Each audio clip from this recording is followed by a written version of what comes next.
Hi, if you are a beginner drawing with pastel pencils, if you would like to start drawing your animal portraits with pastels, and if you're wondering if there is a cheaper alternative to Pastelmat paper from Clairefontaine, you're right here. I always highly recommend to use Pastelmat from Clairefontaine. It's my absolute favorite paper, and my drawing technique works so well on that. But for many beginners, it costs a little bit too much money, or they would not like to waste the expensive paper, or they just are looking for a cheaper alternative. So I've made this video for you and show you what paper you can use instead. Just a second before we dive in, I invite you to download my free beginner's guide. It's a free PDF with 7 helpful tips for your start drawing realistic animal portraits with pastels. Find the link above. You get it free to your inbox. So here I have the sandpaper with the 1000 grid number. I tried to draw a small dog eye here, and let's see how it works. So take the black pastel pencil, the pit pastel pencil, and I draw here an outline of a small dog eye. So the first feeling is not bad. It's a nice feeling here on the sandpaper. Make a bit of a sketch here in the middle, a pupil, and sketch in here the highlight. Let's also add here above a bit of a shadow here in the eyelid.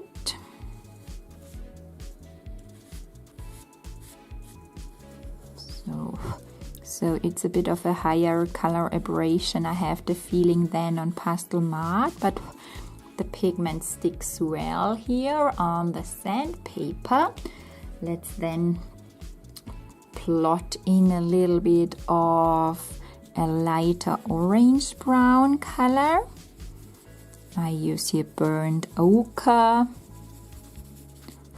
and then also a bit of burnt sienna, a middle brown. Plot in here the mid-tone a bit, and then I try to take a paper stamp and blend it. Go in with the paper stamp and blend the first layers. It removes a bit more pastel pigment than Pastelmat paper does, but yes, it let it blend a little bit. So I go over here once more with the brown, and let's plot in a little bit blue in the highlight area here above, light blue, and then blend it for the first base layer.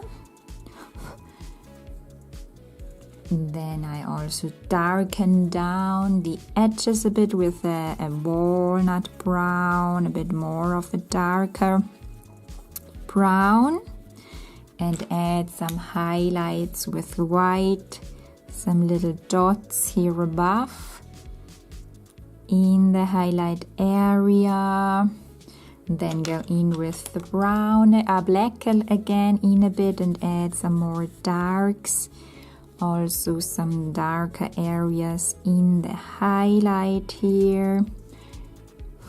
I then draw some teeny tiny fine little strokes downwards into the iris area.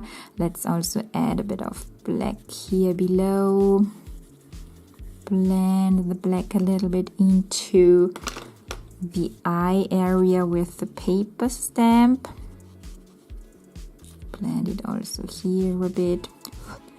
Yes, so if you're working with a light hand, this is possible to draw on that sandpaper. It's not rough, it's a nice feeling. I can here achieve details, fine lines. Maybe let's add a bit of orange brown here in the eye corners. Then take the black again, bringing in here a bit black around.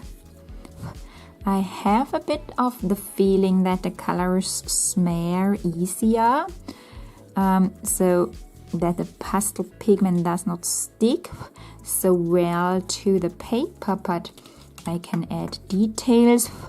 I can add here also teeny tiny little lines, so that's definitely working. I can also go over darks with a lighter color. Let's also try to draw a little bit fur around. I plot in a little bit brown here around the dog's eye. Let's plot in a bit of the color for the base layer here around in fur direction. And then take a paper stamp and blend that. So I must say, when I blend over the brown, I remove much more pigment than I do on the Pastelmat from Clairefontaine. So I have here really to be careful not to blend over that base layer too much. I can here blend over it, but a lot of pigment, I have to blow away a lot of pigment. Let's take then the black and add some teeny tiny fine little black lines. So that is working here with the first layer. Let's add some little hairs in fur direction.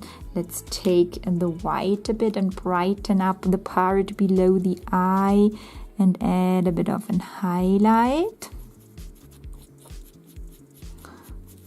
Mix the white with the brown, or I use here the white for brightening up the brown here a bit. Add some white strokes around the eye. So it is possible to add fine details. When I then blend over with the paper stamp, then the lines disappear a little bit. So here the blending is working better, in my opinion, on the Pastelmat, because the pastel pigments stick better to the paper. Let's add here another layer with fine black little details. Also here above, let's add some more black lines here in the fur direction, bringing a bit depth into our fur here around the dog's eye. So drawing fine lines is definitely possible on that fine sandpaper. 1000 grit number is a nice, so it's not too rough, it's smooth.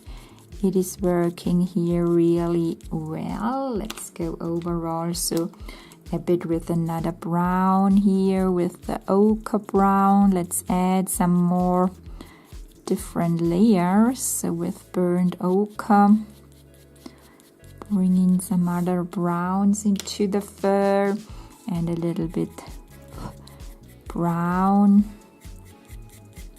Burnt sienna.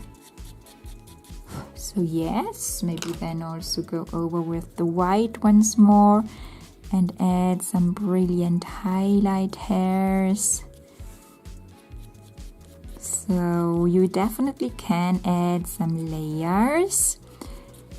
That is working. I will then also try to draw also a clump of fur here below. So then I try to zoom in a little bit. So here the eye was working really well. Let's also try to draw a bit of a brown fur. I take a bit of a brown here as an underpainting. Yes, it has really a very high coloration. So you have a lot of pigment on the paper, more than on the Pastelmat. When you then blend over, I try to blend it a bit with the finger. That is working well. When you go over with the paper stamp, yes, you remove more of the pigment, what is good, what I also do on the Pastelmat paper. But let's have a look and test out how much pigment stays on the paper.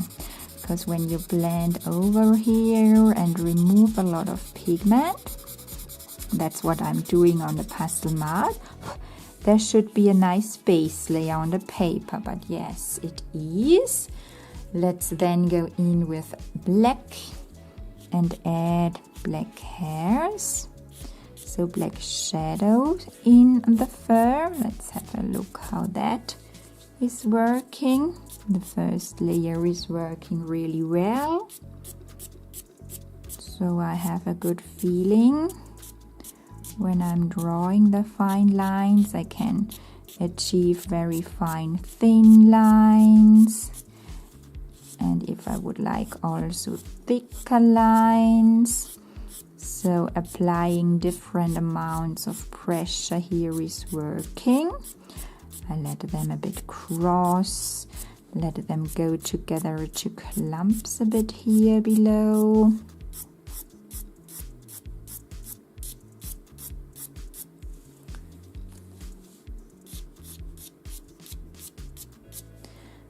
Then blend over with the paper stamp. So I test out blending over with a little pressure.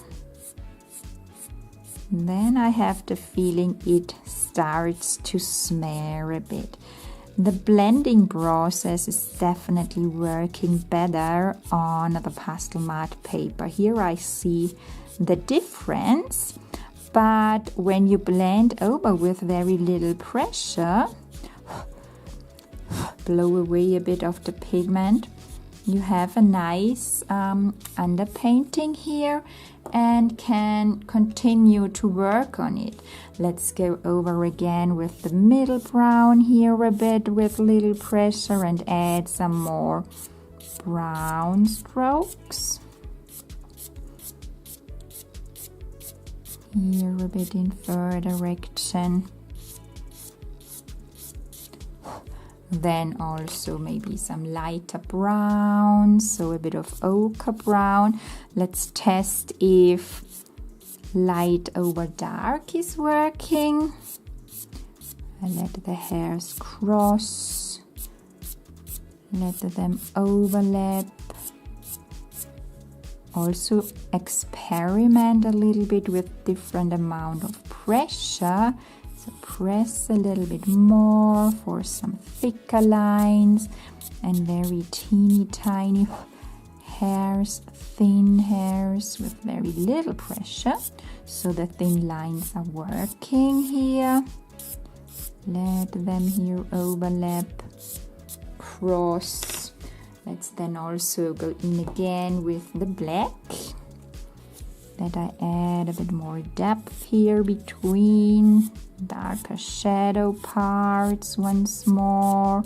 Or also here below some more fine black hairs that are crossing, overlapping. Here too, some so crossing fine hairs. You have to work with very little pressure. And yes, it's working. Here the hairs are a bit pretty. Maybe I blend over carefully with the paper stamp. Then go over here again with brown a bit. So it's a bit, I really have to be careful not to apply too much pressure. but then the layering process is working. I go over with the white here with very little pressure and try to add lighter strokes, highlights.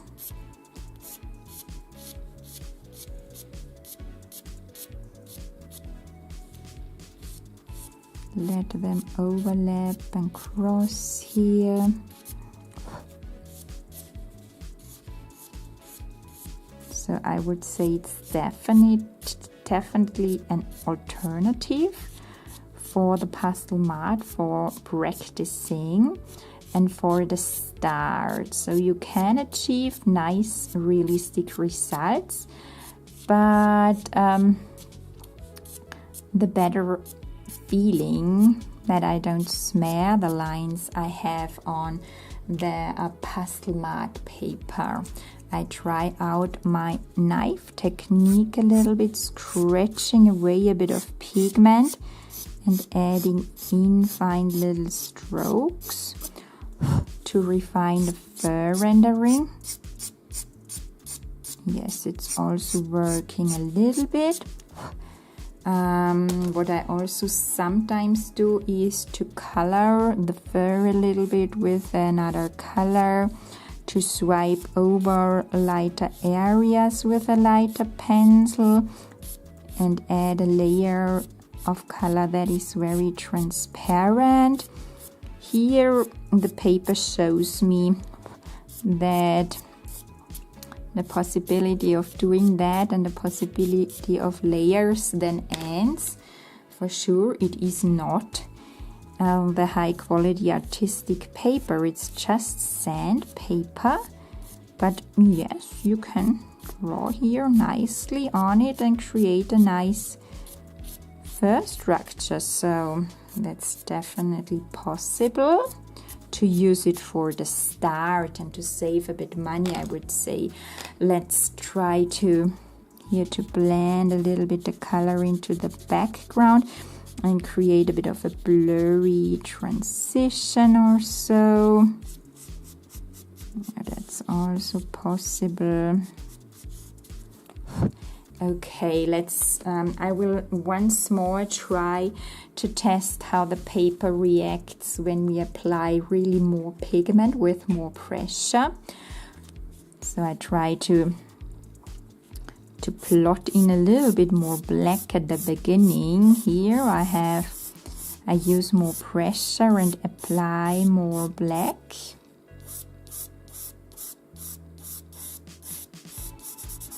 That the paper really has a lot of black here on it. Blow it away a little bit of the pigment, and then I try out with brown how I can draw on it. So the brown is showing up really not so bad. When I use more pressure, the lines become thicker. Let's add another color.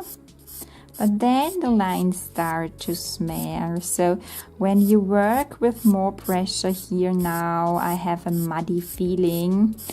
The lines start to smear together. But then I have a thicker layer for the underpainting. And then the white also starts a bit to mix together with the layers below. But when I then reduce the pressure, it's possible again to draw fine lines over it. It's really funny. The paper does not allow a lot of pigment, but when you then go over with a little pressure, you are able again to draw fine lines on top. So it's not a bad solution, I would say, for practicing as an alternative to your more expensive, high-quality Pastelmat paper, just for testing out. Of course, it does not work exactly in the same way, but you can achieve nice results. So for those of you who want to save a bit money at the beginning, so if you are interested in drawing animals with pastels and don't want to invest in the high quality Pastelmat paper right from the beginning, I highly recommend to do that later. But for the start, it's a nice option to use sandpaper with a grit of 1000 or higher. This is a sandpaper with 1500. I try to draw here a clump of fur with white. Add first the base layer. The first base layer appears a little bit gritty. Yes, it's sandpaper, so the color shows through a bit, but when we then blend it, it should become smoother, and yes, it is becoming smoother, so that's good. Blend that first base layer.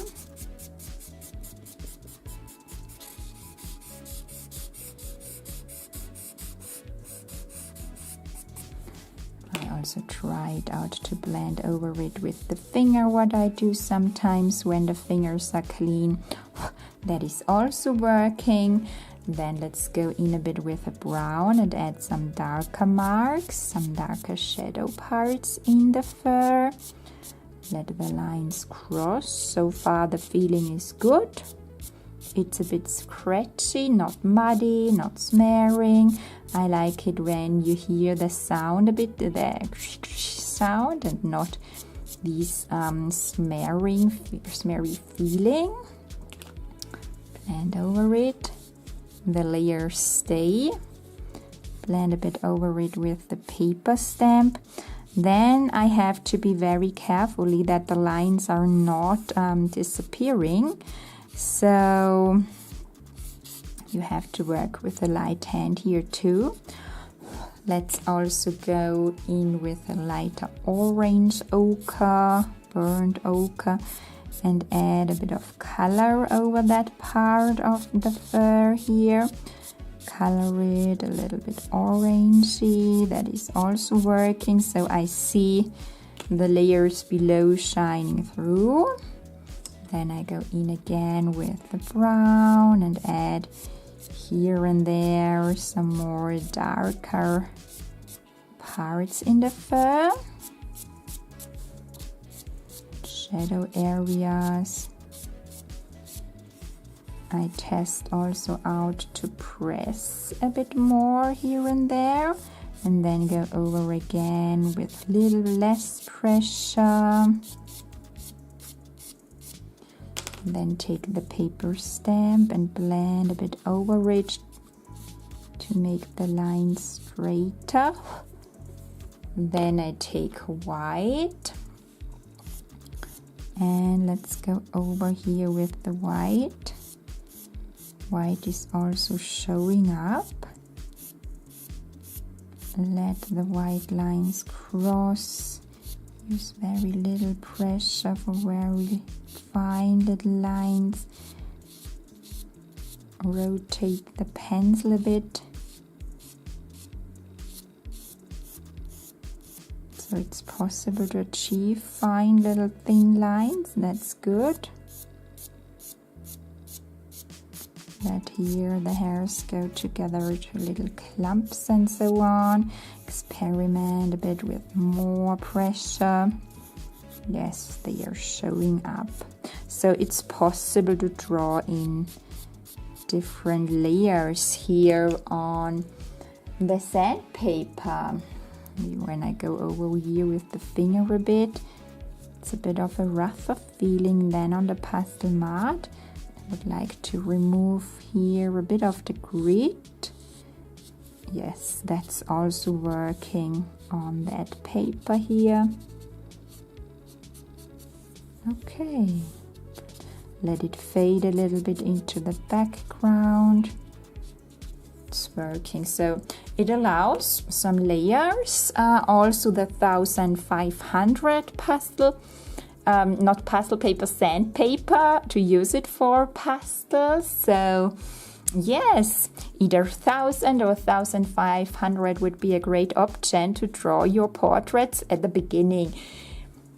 So you can definitely use it for practicing. Just have a look in your hardware store and try it out. It is waterproof, this one. It might not be as acid-free as the Pastelmat paper is, so maybe colors will change over time, but for practicing, for trying out the technique and for learning, this should be a nice cheap option, so keep that in mind. Okay, so I hope this is helpful for you if you are looking for a cheap alternative to Pastelmat. I highly recommend Pastelmat all the time, and I also encourage you to use it in future. But for your start or for just testing and experimenting and practicing, also the sandpaper with the higher grit number would work. Okay, so I hope this was helpful for you. If you would like to draw realistic animal portraits with pastels and don't know where to start, download my free PDF with tips and tricks for drawing animals with pastel pencils. Click the link above and download it. It will come right to your inbox, and then I hope I see you in the next video.